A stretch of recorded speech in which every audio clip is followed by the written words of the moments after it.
The clock showed 3 a.m. at City Central Hospital. Dr. Tom White walked alone in the quiet hallway.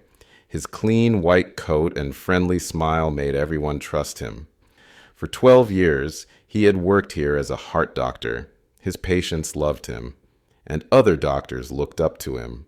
But Dr. White had a dark secret. He had killed 15 people in 3 different cities, and no one knew. That cold night in winter, everything looked normal. Mary and Lisa, the night nurses, just nodded at him as he walked by. They thought he was just checking his patients like usual. They were wrong. Dr. White wasn't there to help anyone. He was looking for his next victim. In room 203, Betty Parker was sleeping. She was 30 years old and had 2 small kids at home. She had come to the hospital for a simple stomach operation yesterday. Dr. White planned to make her his 16th victim. But Betty Parker would be different. She would be the one to bring all his secrets into the light. Dr. White quietly closed the door behind him.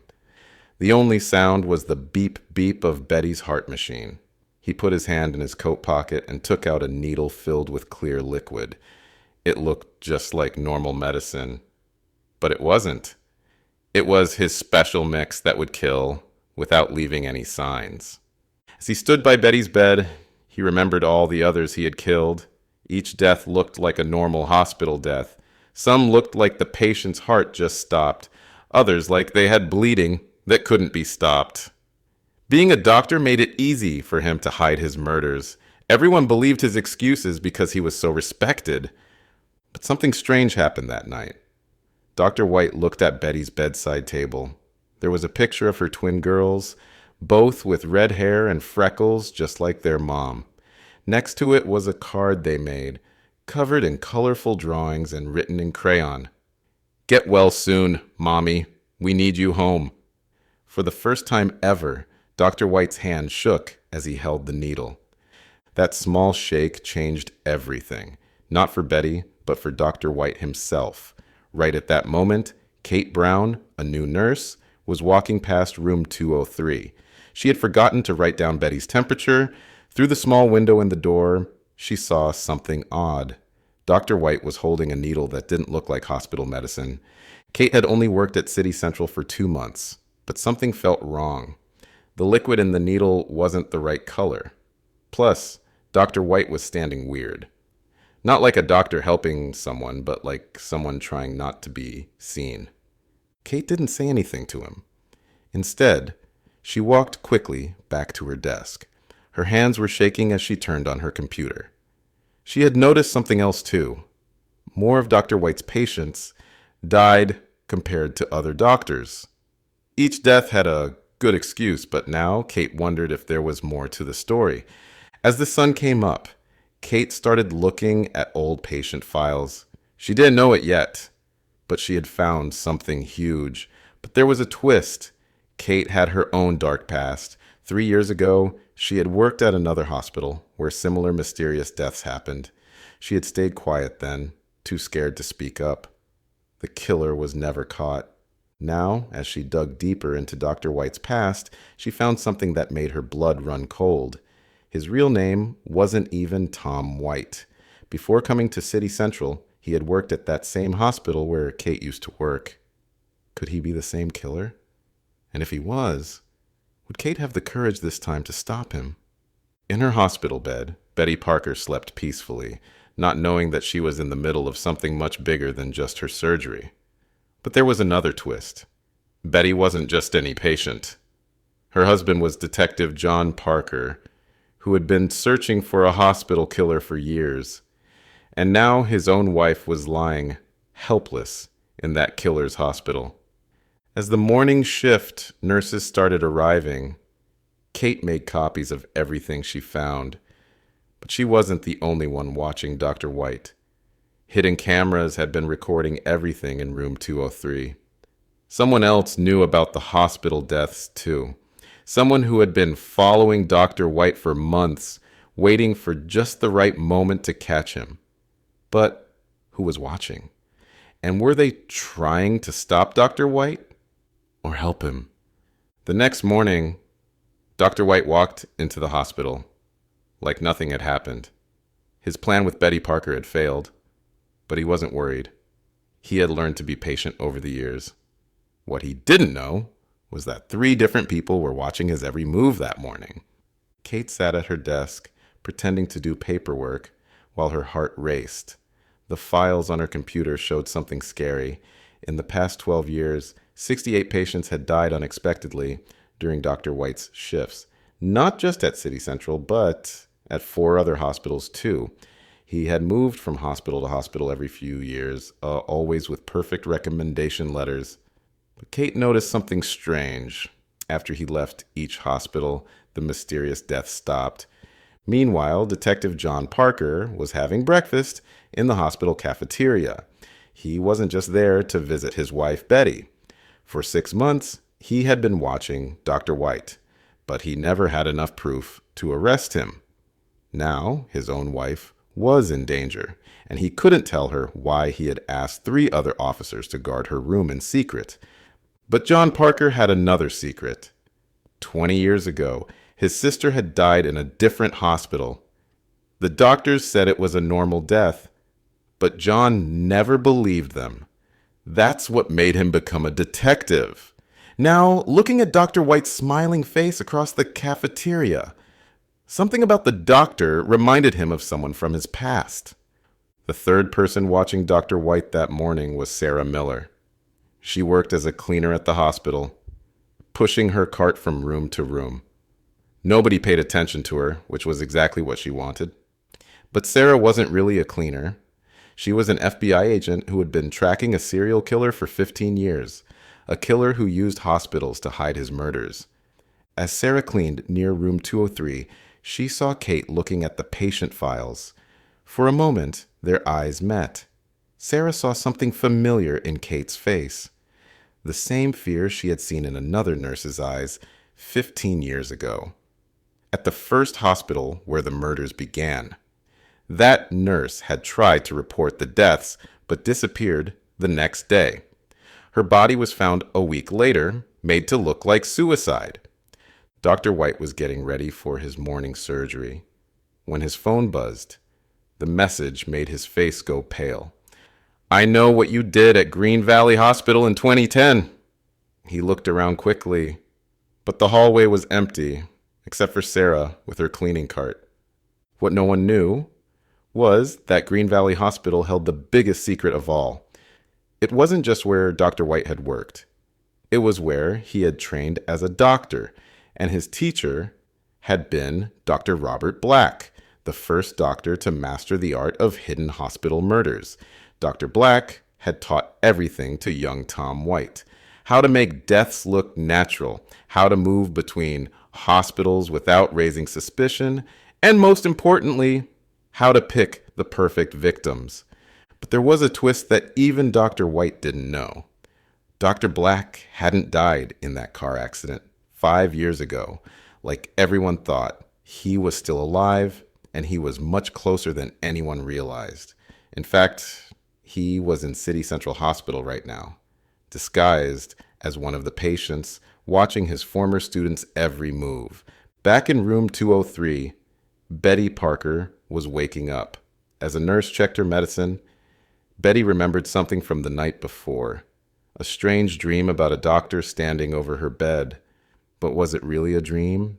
And why did her hospital water taste slightly bitter this morning? Kate was about to log out of her computer when she found something that made her freeze. Dr. White's real name wasn't just fake. It belonged to a patient who had died 20 years ago at Green Valley Hospital. A patient who had been Detective John Parker's sister. But before Kate could tell anyone, the hospital lights suddenly went out.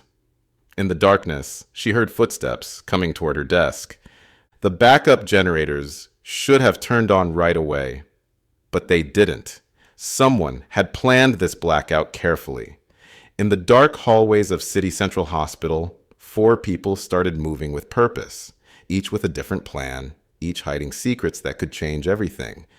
But only one of them knew about the hidden camera in Betty Parker's room, and what it had recorded last night was about to turn everyone's plans upside down. The hospital stayed dark for exactly 6 minutes.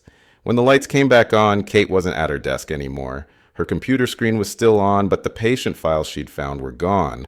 The only thing left was a small piece of paper with wet ink. Meet me in the old morgue at midnight. Come alone. Sarah Miller, the undercover FBI agent, had seen someone moving fast during the blackout. A shadow carrying something, but she couldn't follow because she had spotted Dr. White doing something strange. In those dark 6 minutes, he had gone into the hospital's medicine room. When he came out, his right pocket looked fuller than before. Detective John Parker was sitting next to his wife, Betty, when the lights went out. He had heard footsteps outside the room, then the sound of paper rustling at the nurse's station. By the time he got there, Kate was gone.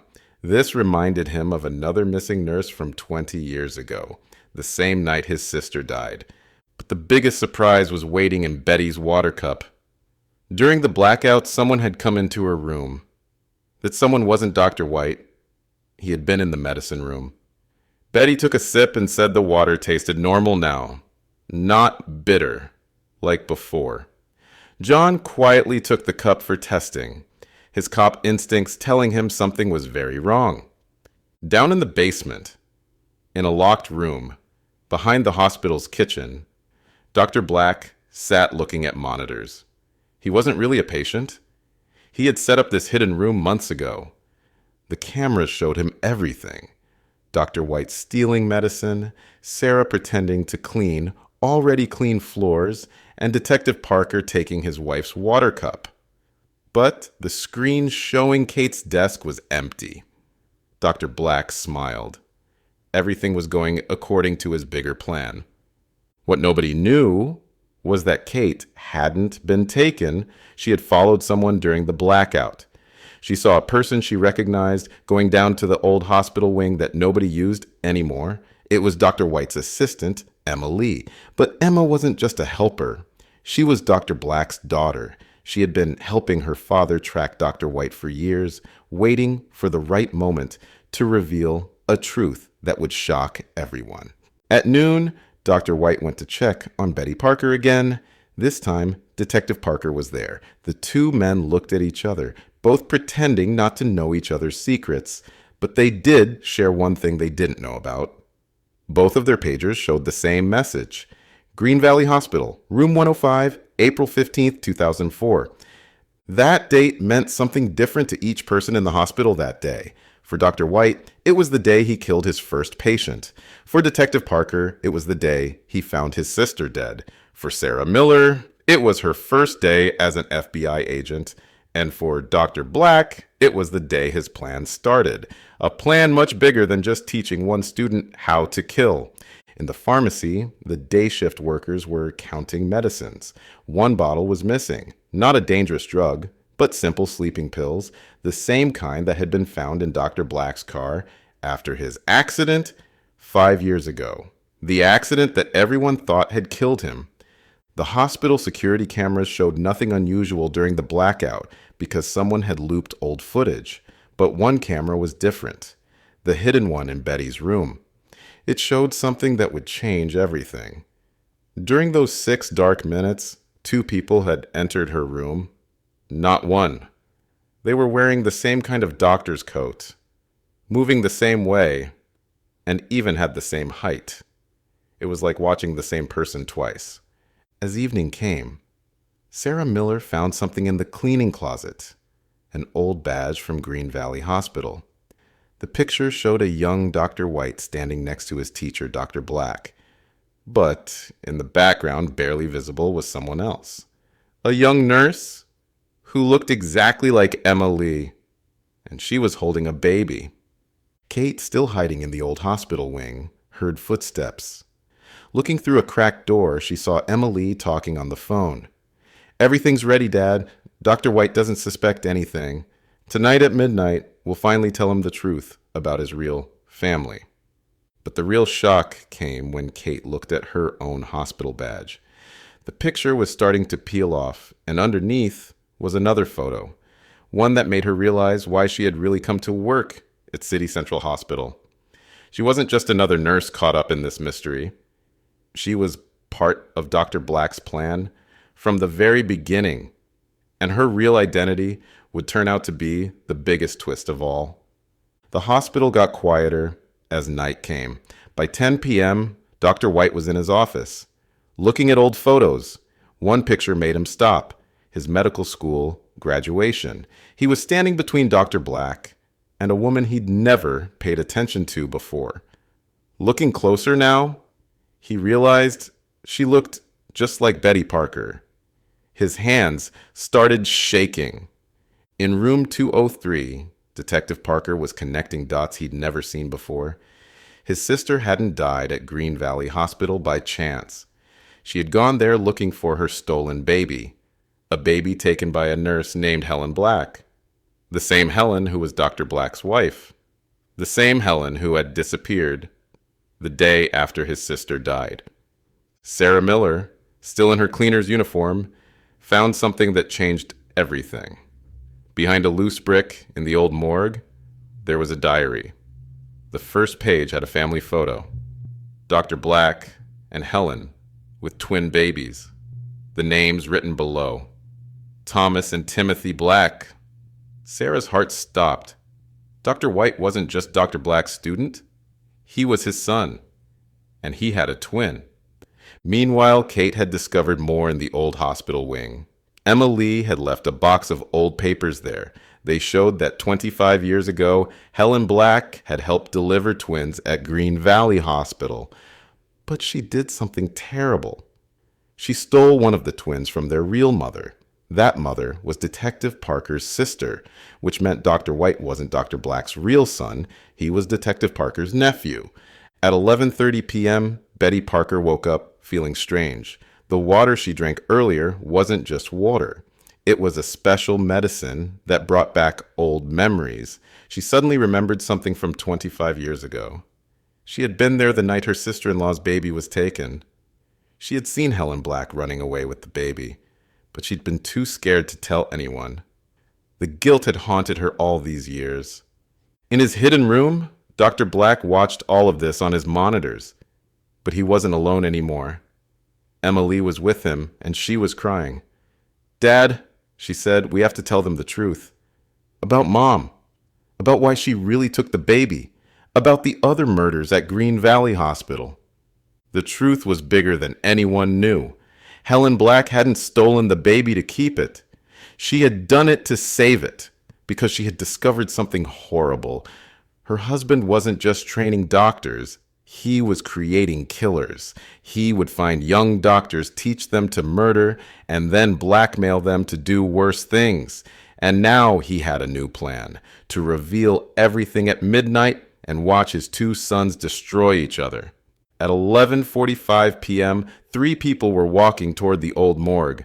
Dr. White, thinking he was going to catch whoever was blackmailing him.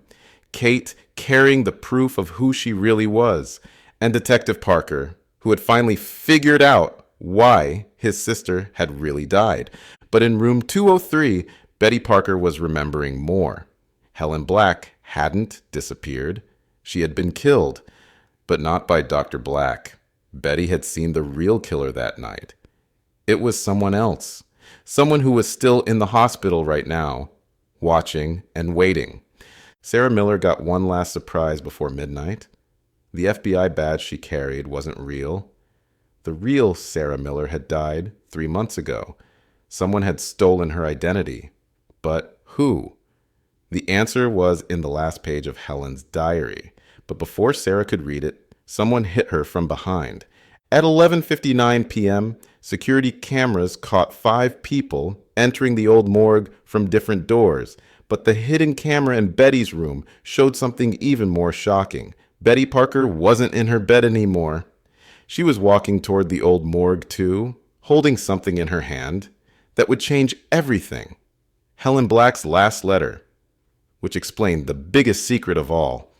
The large clock in the hospital hallway struck midnight. In the old morgue, lights suddenly came on. The 6 people inside stared at each other in shock. But there was a 7th person there too, hidden in the shadows. And that person had been controlling everything from the very beginning. Even Dr. Black himself. The old morgue was dead quiet when the lights came on. Dr. White stood near the door. Detective Parker was by the old filing cabinets. Kate waited in the corner. Sarah Miller, with a bleeding cut on her head, leaned against a wall. Betty Parker stood in the middle of the room, holding Helen's letter, and Dr. Black sat in a wheelchair, smiling like he knew something no one else did. "Welcome to the family reunion," Dr. Black said. But before he could say more, Betty held up her hand. "No," she said. "You don't get to talk first. Not after what you did to my sister-in-law. Not after what you did to all those patients. And not after what you did to Helen." The room went still. Dr. White looked confused. "Helen? My mother? You knew her." Betty opened the letter with shaking hands. "Helen Black wasn't your mother, Tom. And Robert Black isn't your father. Your real mother was Mary Parker, my husband's sister.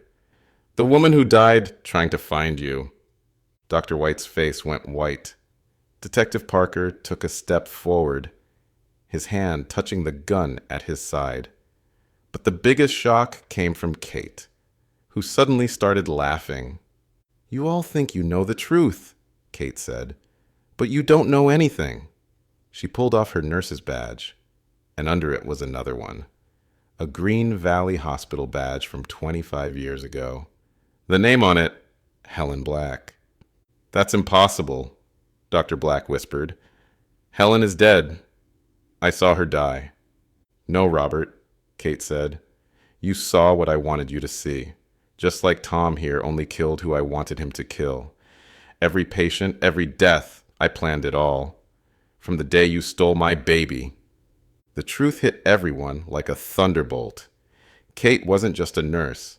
She was Helen Black, alive and hiding in plain sight. She had spent 25 years planning her revenge against her husband. She had secretly guided Dr. White's killing spree, making him target patients connected to Dr. Black's past crimes.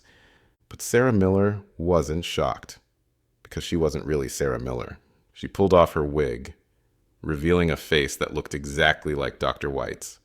She was Timothy Black, Dr. White's twin brother, the baby Helen had managed to keep.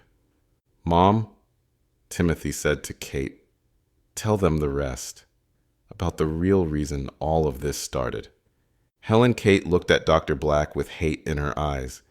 "Your precious hospital wasn't just killing patients, Robert. You were running experiments on babies, trying to create twins who would become perfect killers. When I found out I was pregnant with twins, I knew I had to stop you. But I could only save one baby that night." Dr. Black started laughing. "Oh, Helen, you still don't understand. You didn't save either of them.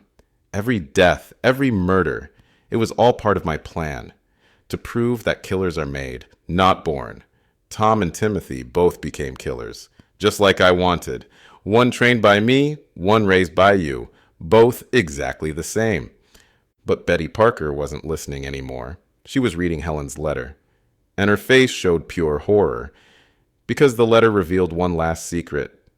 Dr. Black hadn't worked alone. He had a partner in his experiments, someone who had helped him find pregnant mothers with twins, someone who had access to all the hospital records. Betty's hand shook as she turned to the last page.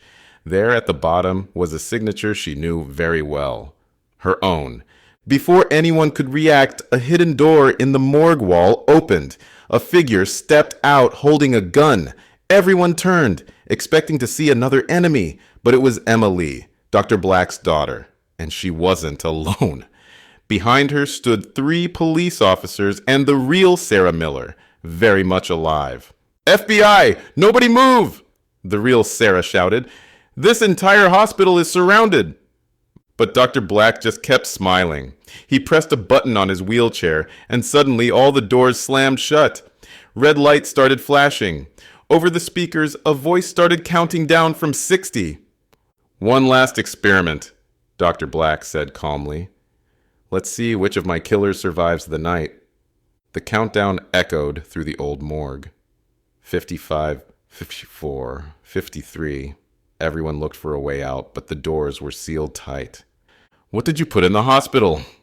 Helen Kate demanded, grabbing Dr. Black's wheelchair. Bombs?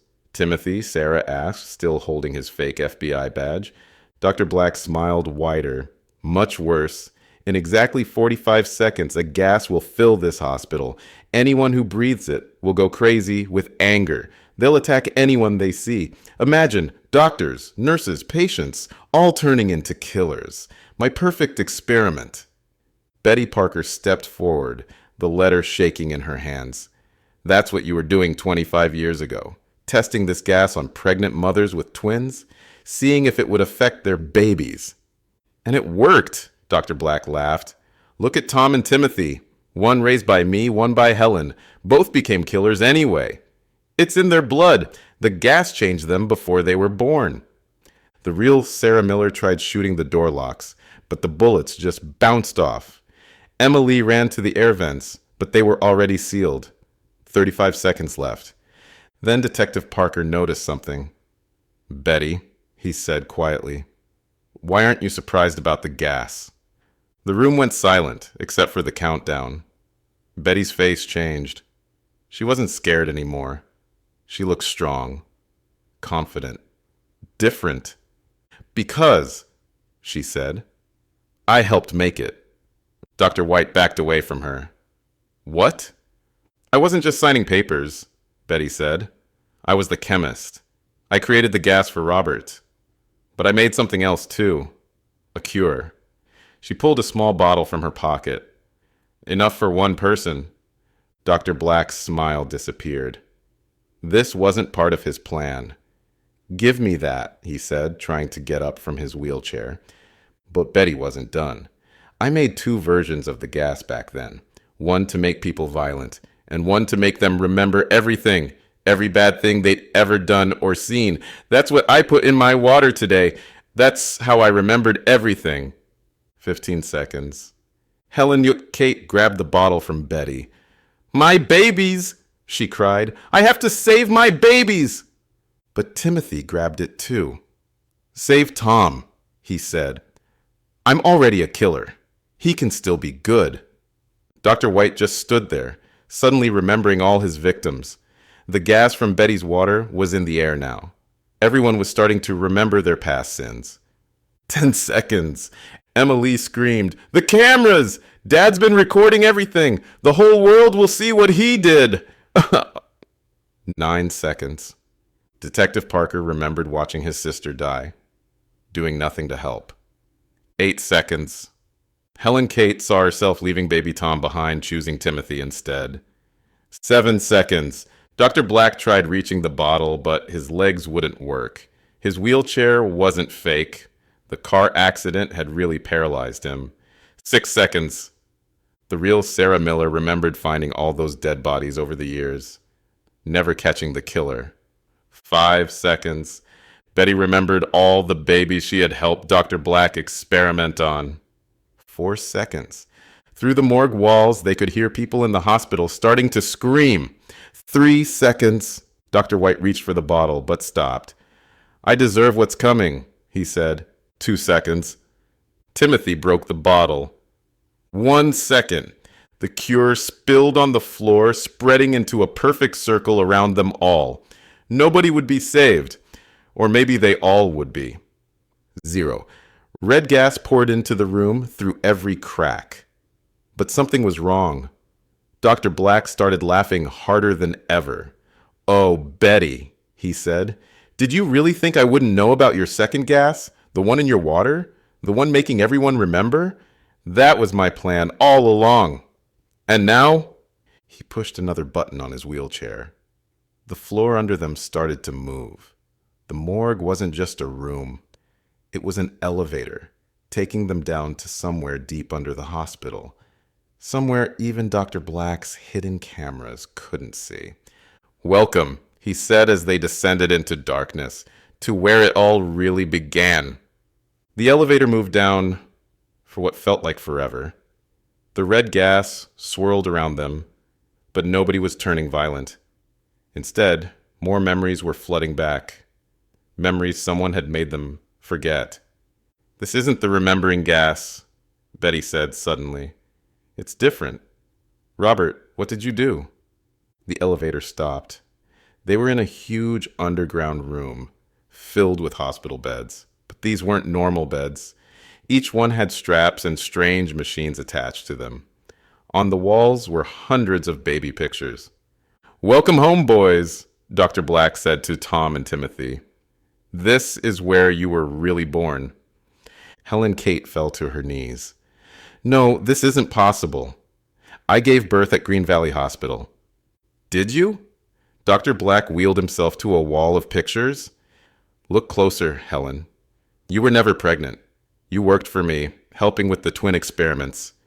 But you got too attached to the babies, especially these two." He pointed to a photo of two newborn boys. Tom and Timothy walked to the picture like they were in a dream. They had the same face, but the tags on their tiny wrists showed different parents' names. "You didn't steal one baby that night, Helen," Dr. Black continued. "You stole both, but you could only keep one. So you left Tom where Mary Parker would find him. You thought if he grew up with a normal family, he wouldn't become a killer." Detective Parker grabbed the wall for support. "My sister, she wasn't looking for her stolen baby that night. She had found him. Found Tom. That's why you killed her." "No," Helen Kate whispered. "I killed her. When she recognized me. When she threatened to tell everyone what I'd done. I killed my own sister to protect my stolen sons." The real Sarah Miller was taking pictures of everything with a hidden camera. But Emma Lee stopped her. "It won't help," she said. "Look at the date on that main computer. It's from 30 years ago. This place has been closed since before I was born." Dr. Black laughed again. "You think this place is abandoned? Look behind you." They turned. Through a glass wall, they saw another room. It was full of pregnant women sleeping in hospital beds. Real, present-day beds, modern machines, fresh flowers. "My new experiments," Dr. Black said proudly. "But this time, we're not just making killers. We're making something better. Show them, Betty." Betty Parker walked to the glass wall and pressed her hand against it. "Twins who can control other people's minds. Make them forget things. Make them remember things. Make them do things." She turned to the others. "Like how I made Tom kill all those specific patients without him knowing why." "You?" Tom stepped back. "You controlled me?" "We needed to test if it worked," Betty said. "If the babies we changed could be controlled as adults. You were our first success, Tom. Every person you killed was someone who knew about the experiments. And Timothy," she looked at the fake Sarah Miller. "Every killer you caught as an FBI agent was someone we wanted caught. You were both following our orders, just in different ways." The red gas was getting thicker. Everyone's heads felt heavy, like they were being pushed to sleep. "The gas isn't making you violent or making you remember," Dr. Black explained. "It's making you forget. In 10 minutes, none of you will remember this place. You'll wake up in your hospital beds thinking this was all a dream. And our work will continue." But Helen Kate started laughing now. Everyone stared at her. She pulled out an old phone, the same one Emma Lee had been using earlier. "I knew you'd bring us here eventually, Robert," she said. "That's why I had Emma plant cameras everywhere last month. We've been broadcasting everything live to every police station in the city." Dr. Black's smile finally dropped. "Emma? My own daughter?" Emma Lee walked to stand beside Helen Kate. "She's not your daughter, Dad. Mom told me the truth before she died. I'm not from your experiments. I'm normal. That's why you never loved me. But that's also why I could fight back." Suddenly, the elevator started moving again. But this time, it was going up. The real Sarah Miller smiled. Federal agents are breaking into the hospital right now. Your gas won't work on them. They're wearing masks. It's over. Dr. Black pressed all the buttons on his wheelchair, but nothing happened. Then he started laughing harder than ever. You still don't understand, he said. This was never about the experiments. This was about bringing you all here, together. Because there's one more secret, one more truth. And when you remember it, he looked straight at Detective Parker. You'll wish you could forget again. The elevator kept rising as the gas made everyone sleepier. The last thing they saw before passing out was Dr. Black pulling something from his wheelchair. Helen's diary. But this one looked newer than the one they'd found, and on its cover was today's date. When they woke up, they were back in the old morgue. The red gas was gone. FBI agents in masks stood at every door, but Dr. Black was still smiling, holding Helen's new diary. Detective Parker, he said softly, do you ever wonder why you became a cop? Why you were so obsessed with finding hospital killers? Was it really because of your sister Mary? Detective Parker tried to stand straight, but his head was still fuzzy. What are you talking about? Tell them about your childhood, John, Dr. Black said. About the hospital you were born in. Green Valley Hospital, Parker answered. Then his eyes went wide. No. Yes. Dr. Black opened the diary. 35 years ago, a woman gave birth to identical twin boys there. One was taken for the experiments. The other was given to a normal family. The Parkers. Helen Kate grabbed the diary. That's not possible. I worked there then. I would have known. Would you? Dr. Black asked. Or did someone make you forget? Someone like Betty, who can control minds? He turned to Detective Parker. You've been hunting hospital killers your whole life because deep down, you knew you should have been one. You were supposed to be part of the experiments, just like your twin brother. Everyone turned to look at Dr. Black. Same sharp nose, same blue eyes, same way of smiling when they knew something others didn't. No, Detective Parker whispered. You're lying. John, Betty said quietly, that's why I married you. To watch you. To make sure the twin we didn't change never learned the truth. But something went wrong. When your sister Mary died, my control over you started breaking. You became a detective. Started investigating hospitals. Tom and Timothy stared at their uncle, their real father's twin. The man who had been hunting his own brother's experiments without knowing it. Emma Lee checked her phone. The broadcast stopped working 10 minutes ago. Nothing we filmed down there got out.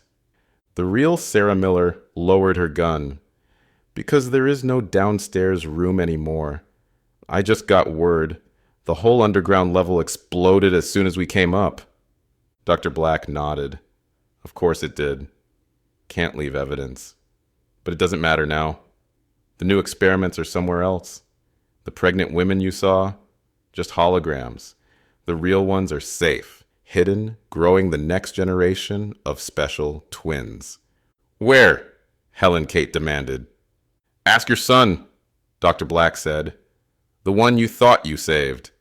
The one who became an FBI agent and caught killers. He looked at Timothy. Or should I say, the one who found pregnant women with twins and brought them to us.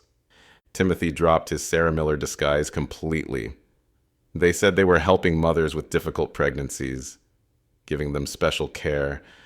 I didn't know. You knew, Betty cut in. Deep down, you knew. Just like Tom knew which patients to kill, just like John knew which hospitals to investigate. My mind control wasn't perfect. Part of you all knew the truth. Suddenly, more alarms started ringing. Real ones this time. Fire in the children's ward, a voice announced. All staff to emergency stations. Dr. Black smiled one last time. Ah, yes, the real experiment begins. You see, this hospital has 23 sets of twins in the children's ward right now. All of them part of our program. All of them about to wake up and realize what they can do. Detective Parker pulled out his gun, but Betty touched his arm. His eyes went blank. "Don't worry," she said to the others. "I can control him again, for now. But there's something else you should know." She looked at Dr. Black. "Something even you don't know, Robert. About your own twin." Dr. Black's smile disappeared. "What are you talking about? I never had a twin." Betty walked to the morgue's old filing cabinet and pulled out one last folder. Inside was a yellowed hospital record from 50 years ago. "Every good experiment needs a control group," she said. "Guess which twin you were, Robert." Before she could open the file, the lights went out again. But this time, when they came back on, something was different. The children could be heard screaming upstairs, not in fear, but in triumph. And everyone in the morgue suddenly had the same terrible thought. What if they weren't the ones in control anymore? The children's screams got louder. Through the morgue's small window, they could see patients and doctors running past, trying to escape the hospital. But the doors wouldn't open. The children were controlling them now. Betty held up the old file. 50 years ago, 2 baby boys were born at Green Valley Hospital. One was perfectly normal. The other had something special. He could naturally control people's minds. Their mother was a cleaner at the hospital. Her name was Rose Black. Dr. Black's hands gripped his wheelchair. "My mother died giving birth to me. I was an only child." "No, Robert," Betty said. "That's what your twin made you believe. The normal twin took control of his power early. He made everyone forget about him, made them think he was the special one, made his own brother become the face of the experiments while he worked in secret." "Where is he?" Helen Kate asked. "He's been here the whole time," Betty smiled. "Haven't you wondered why I can control minds too? Why I knew so much about the experiments? Why I could make Tom kill and make John forget?" She touched her face and pulled off a mask, revealing a face identical to Dr. Black's. "Hello, little brother." The real Betty Parker was found later, locked in a hospital closet. She had been there for months, while her twin, Dr. Black's brother, took her place. Dr. Black stared at his twin in shock. "William?" "I needed you, Robert." "William," the fake Betty said. "Your face for the experiments, your brain for the science, but I controlled everything. I even made you think the car crash paralyzed you." Dr. Black suddenly stood up from his wheelchair. His legs worked perfectly. Upstairs, the 23 sets of twins were getting stronger. Their combined power was spreading through the hospital like a wave. Even William couldn't fight it. "The children," Emily said, checking the security cameras on her phone. "They're not just controlling people. They're making them remember everything. All the experiments, all the deaths, all the lies." Detective Parker's mind cleared as the children's power reached the morgue. "Mary, my sister, she found out about the twins, about all of us. That's why she had to die." "Yes," William said, "but not by Helen's hand. I killed Mary Parker, just like I killed the real Sarah Miller, just like I killed your mother, Robert. And now these children, my greatest success, will help me control not just one hospital, but the whole city." Tom and Timothy moved to stand together. The children's power had awakened something in them too, their own ability to fight back against mind control. "That's why you kept us alive," Tom said. "You didn't want to test if twins would become killers. You wanted to see if we could resist you." The real Sarah Miller's body was found in the FBI office. William had killed her months ago, letting Timothy play her role without knowing it was all mind control. Through the window, they saw the children coming downstairs. 23 sets of twins, their eyes glowing slightly, their minds connected. But they weren't following William's orders anymore. "You forgot something, brother," Dr. Black said, standing tall. "These children aren't just subjects. They're real people. And real twins share something stronger than mind control. They share a bond. The children reached the morgue. The doors opened. William tried to control them, but there were too many. Their combined power was too strong. They can see the truth now, Helen Kate said, about everything. And they're showing everyone else, too. William made one last try to regain control. He focused his power, trying to make everyone forget again. But then he saw something that made him freeze. A small girl walking through the morgue door. She looked just like Rose Black in the old hospital photo. "Hello, grandfather," she said, and behind her were all the other children, each carrying a piece of the truth that no one could hide anymore. The little girl, Rose's great-granddaughter, walked straight to William. All the other twin children formed a circle around everyone in the morgue. Their combined power made the truth impossible to hide anymore. "For 50 years, the girl said, you've been controlling people's minds, making them forget, making them kill, making them hurt each other. But you forgot one thing. You can't control everyone forever." William tried to stand, but couldn't move. The children's power held him still. Through their combined minds, everyone in the hospital started seeing the whole truth. Like pieces of a puzzle finally fitting together. Rose Black had twins, William and Robert. William could control minds naturally. He made his own mother forget him, letting Robert grow up alone. While Robert became the face of the twin experiments, William worked in secret, making everyone follow his plans. Helen didn't steal the twins. William made her think she did. He wanted Tom to grow up and become a killer, while Timothy became an FBI agent, both secretly under his control. Detective Parker wasn't really hunting hospital killers. William made him become a cop to keep him close, to watch his own twin brother without knowing it. Emma Lee wasn't Dr. Black's daughter. She was Mary Parker's secret child, another twin. Her sister died at birth, but she survived. William kept her close too, but his power never worked properly on her. The real Sarah Miller had discovered part of the truth. That's why William killed her, then made Timothy believe he was her while hunting other killers. Dr. Black stood next to his brother. "All these years you made me think I was the monster, but I was just your puppet." The little girl touched William's hand. Suddenly he saw everything he'd done clearly. Every person he'd hurt, every life he'd ruined. The weight of 50 years of evil crashed down on him. "The children are linking everyone's minds now," Emily said, watching her phone. "The whole city is seeing the truth. Every experiment, every death, every lie." Outside, police and FBI teams surrounded the hospital. But they couldn't come in. The children had sealed the building until justice was done. "What should we do with him?" Tom asked, looking at William. Timothy answered, "Let him live with the truth. No more mind control. No more forgetting. Let him remember everything he's done, forever." The little girl smiled. "That's not the only justice we need."